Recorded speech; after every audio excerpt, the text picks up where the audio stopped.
Hello and welcome to the Nursing Network. My name is Lee.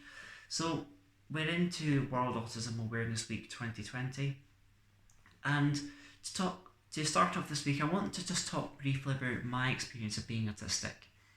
So, I want to start off by asking, a few questions to myself. The first question is, how would I describe my autism? Weird, the wonderful, the wacky. You know, it's a unique package. It's who I am. We're all unique. Every human, we're all unique. We're all individuals. We're all in this. We're all in that. That's how we all are. We're all unique. But that's just how I would describe myself. And the second question I want to ask is, how would I describe my autism experience? Well, it's mixed. I would love to say it's been all golden, but it's been a mixed bag. So this is kind of what I want to talk about is my experience. And so I've had in my life, I've had many amazing things, and I've had sort of complete lows as well, and autism has never been the root cause of it, but oftentimes it's been, people around me, people who are supposed to be supporting me, haven't maybe necessarily supported me in the ways that I should have been supported.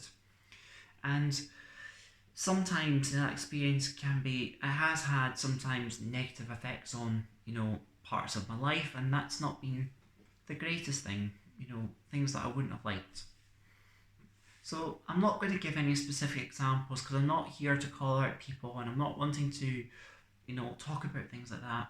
But oftentimes it's been like the support, and it's been the attitudes that I've seen in people that, have been the biggest barrier to, one of the biggest barriers about being autistic, in our society today. And, on the flip side, I've had people in my life who have been really supportive of me being autistic, and probably one of the biggest people in my life is actually my wife. And she sees the ugly side of things. Oftentimes, if I've had a bad day, if I've had a meltdown, she's always the one there that supports me through it, and I wouldn't change that for the world. And she's been really super supportive in that, and she's learned a lot about my autism, what it's like for me, to even be there to support me, and I wouldn't change that. So, but then I've had mentors in my nursing, throughout my nurse training so far, who have been really supportive, and I really, really thank them, how amazing they've been. And they've really, and I've said, to them that I am autistic, and they're like, yeah, so, that's, I'm not going to treat you, you're, obviously we can't treat you any differently from any other student nurse, but they've been really super supportive. If I've had a bit of a bad day, they've been open, they've been there to say, look, let's talk about it. What's been bad about your day, and they've been there through sort of thick and thin, and I wouldn't change that, and I've had, lecturers and mentors at university who have been really good as well throughout my time, and yeah, I'm getting a bit emotional with it, sounds like, but that for me has been really positive. So, as I said, it's been a bit of a mixed bag, so far, and that's just often with people's attitudes. Now I want to talk a bit quickly about something else about my autistic experience, and that is often the sensory component. Now, I've talked about this in videos in the past. I am quite prone to sensory overload, and one of my biggest triggers is actually sound. It may not necessarily be loud sound, but it can be ambient noises that can sort of really trigger, or start like what I would call the rippling effect, like ripples in the water, and then eventually these ripples turn into waves, and the waves get bigger and bigger until, it's just going everywhere. That's kind of how I would describe it. And then you're in full meltdown mode. But nonetheless, that's how I would, I'm really prone to all that. And there are other things that do trigger me off as well, but often it's the sort of sound, it's maybe noise, and certain, I don't really know, I can't really say other things, but and touch is another one as well. I'm not going to go too much into that, but like if something were to bump into me, or or clothing can be a big one as well. That can be another trigger I have as well, and that can really make me ruin my day. You know that is something, a bit about that experience, and that's may not been sometimes the best experience. About being autistic is the sensory aspect, and there are days when I just know that I'm going to be having a meltdown. I can sort of feel it coming, and eventually, boom, meltdown comes. And I don't really, that's for me is something I don't like about being autistic, and that is the meltdown issue. But nonetheless, I wouldn't change all this. I wouldn't ask for to be changed, because there are many good things about being autistic as well, and that is things like being, having a good memory for random things that may not be very relevant. I've got a very good, I've got highly specialist interests. I'm very into my video games. I'm also, in terms of nursing, I'm fascinated by nursing research. I don't know if I'll become a nurse researcher. That's not something I don't know if I'll go into. Never say never, because you never know where you're going to go. But I do love reading research. I love reading around certain topics, and I can become highly focused on them. Sometimes this can be a bad thing, but sometimes it can be a really good thing. But I love, learning around my subjects. I love my anatomy and physiology. I love learning more and more about it, and the level of detail.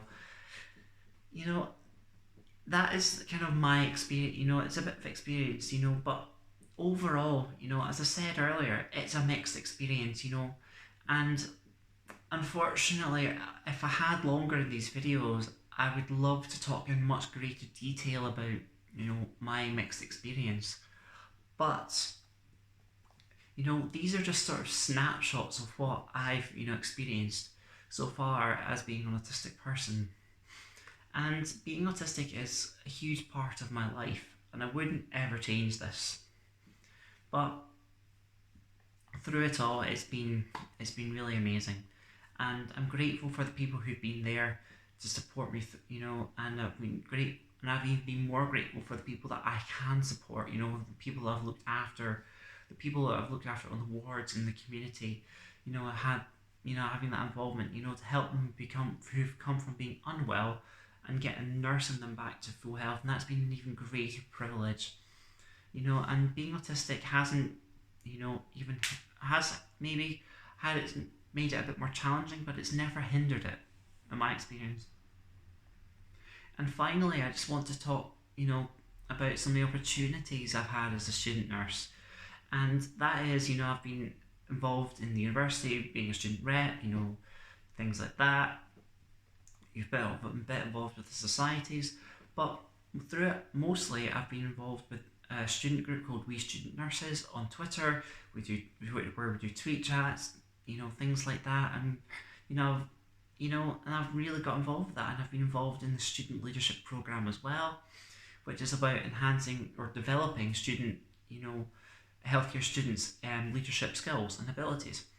And through that, time when I was there in the program in 2019, I was very open and honest about being autistic, and I shared my passion about raising acceptance and awareness about autism, and that led me to get invited to speak at their full council at the end of last year, and present with one of my student colleagues about being autistic, and about our experience and how we can help universities support students even better.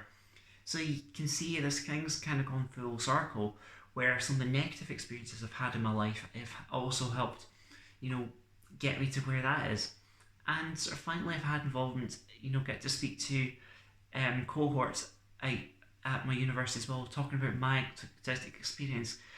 And it's similar to what I've done in this video, but I've had longer to talk about it. But in these videos, they are not, and I'm time bound with what I can record, unfortunately. So I'd love to talk more about it, but that's what the rest of the videos are there for this week, is to talk about some more about my experience.